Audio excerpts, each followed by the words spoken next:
नमस्कार, मैं हूं कृष्ण मोहन शर्मा और हम बात कर रहे हैं हिमाचल प्रदेश विधानसभा चुनाव की। सरकार के 8 साल पूरे होने पर नरेंद्र मोदी ने आज हिमाचल प्रदेश में शिमला के रिज मैदान में एक ग्रैंड रैली को संबोधित। उन्होंने कहा कि जब आज से 8 साल पहले वो प्रधानमंत्री बने थे तो उनके मन का सपना था कि सरकार की सारी योजना गरीबों तक पहुंचे, चाहे वो बात कोविड की हो, चाहे वो बात महंगाई की हो, चाहे वो बात तमाम वो सारी समस्याओं की हो जिससे रूबरू होने की जरूरत थी। सरकार ने उसको बखूबी निभाने की कोशिश की। रोड शो में नरेंद्र मोदी जिस तरीके से पैदल चल रहे थे और उनका कॉन्फिडेंस जनता भी काफी इम्प्रेस थी। सड़क के किनारे जनता खड़ी होकर और उनका जिस तरीके से अभिवादन कर रहे थे उससे यही लग रहा था कि नरेंद्र मोदी पहले इस प्रदेश में।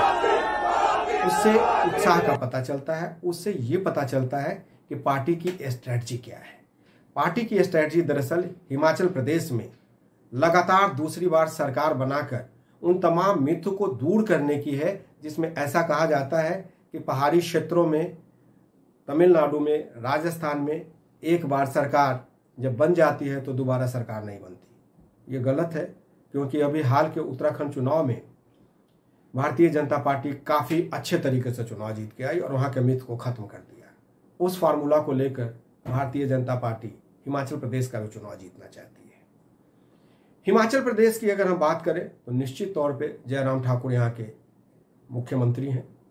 उनके बाद सबसे कद्दावर नेताओं में अगर बात करें तो प्रदेश के स्तर पे अनुराग ठाकुर हैं, जो केंद्र में अभी फिलहाल युवा और खेल मामलों के मंत्री हैं और सूचना एवं प्रसारण मंत्रालय भी उन्हीं के पास है।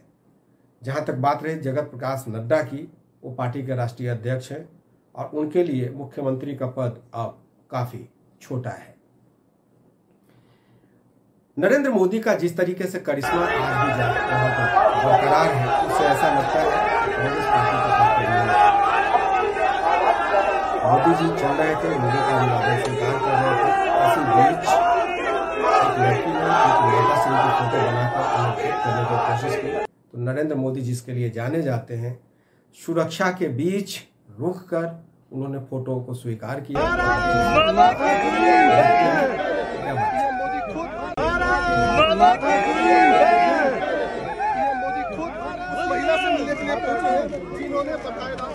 क्या नाम बेटा? खुद बनाती हो?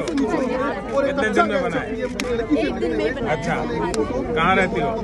यही शिमला में। शिमला में। सर आपका भी बनाया, बट वो डीसी सर की तरफ से आया। कोई बात नहीं। वीरभद्र सिंह भी बड़े लीडर हुआ करते थे, लेकिन उनका पिछले साल निधन हो गया। कांग्रेस पार्टी ने फिलहाल प्रतिभा वीरभद्र सिंह को पार्टी का अध्यक्ष बनाया है। वो अभी सांसद भी हैं और पहले भी सांसद रह चुकी हैं। पार्टी उन्हीं के चेहरा पे दांव लगाना चाहती है जो जयराम ठाकुर को पूरी तरीके से शिकस्त दे सके। लेकिन वहां पे यूथ फैक्टर एक बहुत बड़ा फैक्टर है, जिसके अभी अनुराग ठाकुर सबसे बड़े सिंबल है। अब बात रही कि वहां पे मुद्दे क्या रहते हैं। वहां पे मुद्दा, सबसे बड़ा मुद्दा टूरिज्म का है। टूरिज्म के साथ साथ वहां पे ड्राइवर एक बहुत बड़ी भूमिका निभाते हैं। टूरिस्ट आते हैं, उनको लेके पूरे प्रदेश में वो ट्रैवल करते हैं, उनसे उनकी आमदनी होती है। सेब की खेती, बागबानी वहाँ पे मुख्य जरिया है। और शिमला, मनाली, कुल्लू, यहाँ पे लोग टूरिज्म में ख़ास तौर पे तब जाते हैं जब उनको लगता है कि वहाँ पे चल के बर्फबारी का आनंद लिया जाए, होटल में कुछ दिन ठहर के अपनी थकान दूर की जाए, लोग वहाँ पे जाते हैं। अनुराग सिंह ठाकुर एक जाना माना चेहरा है। जयराम ठाकुर वहाँ पे फिलहाल मुख्यमंत्री हैं। जगत प्रकाश नड्डा पार्टी के राष्ट्रीय अध्यक्ष हैं। लेकिन भारतीय जनता पार्टी के लिए सबसे बड़ा फैक्टर नरेंद्र मोदी का है। नरेंद्र मोदी के बारे में कहते हैं कि उन्होंने हारी हुई बाजी को जीतना है और लोगों को उम्मीद है इस बार उस भ्रम को खत्म करते हुए बार ये कहा जाता है कि एक बार अगर हिमाचल में सरकार कांग्रेस की आ गई तो दूसरी बार बीजेपी की सरकार आएगी। ऐसा होगा, इसमें फिलहाल लोग और राजनीतिज्ञ थोड़ा सा शक जाहिर कर रहे हैं। एक सबसे महत्वपूर्ण फैक्टर इस चुनाव में अरविंद केजरीवाल है। अरविंद केजरीवाल की आम आदमी पार्टी वहां पे बहुत जोर शोर से चुनाव प्रचार कर रही है, मैदान में है। उम्मीदवारों के चयन की प्रक्रिया उन्होंने शुरू कर दी है और बार बार दूर से ये चुनौती दे रहे हैं कि इस बार हम हिमाचल जीतेंगे। राजनीति में कुछ भी संभव है, क्योंकि जिस तरीके से उन्होंने पंजाब जीत ली, जिस तरीके से दिल्ली में उनकी जीत हुई, सूरत के नगर निगम चुनाव में उन्होंने जिस तरीके से करिश्मा किया, तो राजनीति अनिश्चितताओं का खेल है। किसी के बारे में ये नहीं कहा जा सकता कि वो क्या करेंगे, लेकिन एक फैक्टर वहाँ पर है, क्या कर पाएंगे नहीं कर पाएंगे वो 6 महीने के बाद पता चलेगा। अब बात रही कांग्रेस की। कांग्रेस पार्टी में वहाँ पे सबसे कद्दावर नेता वीरभद्र सिंह हुआ करते थे। वीरभद्र सिंह का निधन हो गया। उनकी पत्नी जो फिलहाल सांसद हैं, उनको प्रदेश में अध्यक्ष बनाया गया है और उन्हीं के नेतृत्व में चुनाव लड़ा जाएगा। पार्टी कोशिश कर रही है कि उन तमाम चीज़ों को लोगों के बीच में ले जाया जाए, जैसे महंगाई, जैसे पेट्रोल की बढ़ी हुई कीमतें, इन्फ्लेशन, और कांग्रेस पार्टी बार बार जो कहती है सामाजिक सद्भाव। करप्शन इस बार कांग्रेस के पाले में नहीं है, क्योंकि जयराम ठाकुर पे कोई करप्शन का ऐसा आरोप नहीं है जिसको लेकर कांग्रेस मुद्दा बना सके। बात रही कि आपके पास एजेंडा क्या होगा। अगर आप मुख्यमंत्री बदलना चाहते हैं, जनता से अपील करते हैं, तो आपके पास एजेंडा क्या होगा। कांग्रेस के पास सबसे बड़ा संकट केंद्रीय नेतृत्व का है। राहुल गांधी की आइडियोलॉजी लोगों को पसंद नहीं आ रही है। युवा उनसे अपने आप को रिलेट नहीं करते, उनके काडर के लोग अपने आप को उपेक्षित महसूस करते हैं। वहाँ पे फिर फैक्टर जो है वो प्रतिभा वीरभद्र सिंह है। हिमाचल में 5 लोकसभा की सीट हैं और 68 सीटें हैं। वहाँ पे भारतीय जनता पार्टी इस चुनाव में बहुत अच्छा प्रदर्शन की थी। ये बात अलग है कि चुनाव वहाँ पे प्रेम कुमार धूमल के नाम पे लड़ा गया था, लेकिन प्रेम कुमार धूमल किसी वजह से अपनी सीट नहीं बचा पाए और मुख्यमंत्री नहीं बने। लेकिन उनके परिवार का आज भी प्रदेश की राजनीति में एक अच्छा रसूख है और लोग मानते हैं कि ये उनका अपना नेता है।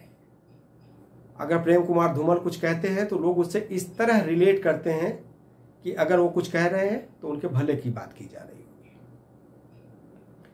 इलीगल वहाँ पे पेड़ की कटाई एक बहुत बड़ा इशू था, जिसको लेके पिछले चुनाव में काफ़ी प्रचार किया गया। काफ़ी गुड़िया रेप कांड भी बहुत बड़ा इशू था। वो तमाम मुद्दे थे जिसको लेकर लोग बार बार कांग्रेस पे हमलावर हुआ करते थे।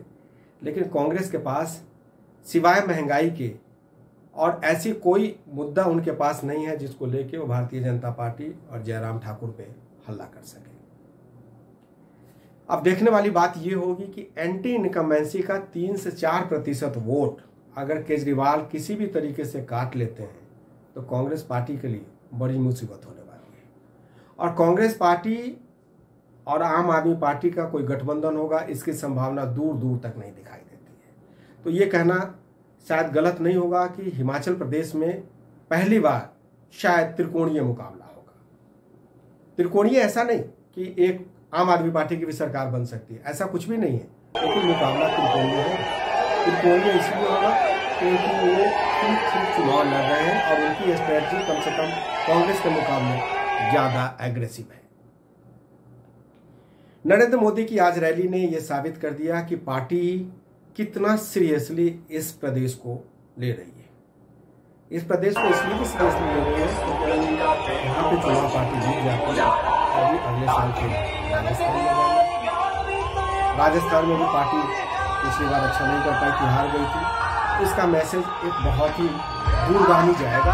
गुजरात में इसका मैसेज जाएगा, साथ साथ पूरे देश में 2024 की तैयारी में भी इसकी काफी मदद मिलेगी और 2-3 जो यंग लीडर हैं वहाँ पर उनको बढ़ाने का मौका मिलेगा। तो फिर चर्चा करेंगे कि गुजरात में क्या होगा, राजस्थान में क्या होगा, हिमाचल में क्या होगा। लेकिन फिलहाल तो यही दिख रहा है कि हिमाचल प्रदेश में नरेंद्र मोदी के नेतृत्व में पार्टी काफी एग्रेसिवली चुनाव मैदान में उतरने जा रही है। नमस्कार, इस कार्यक्रम में इतना ही।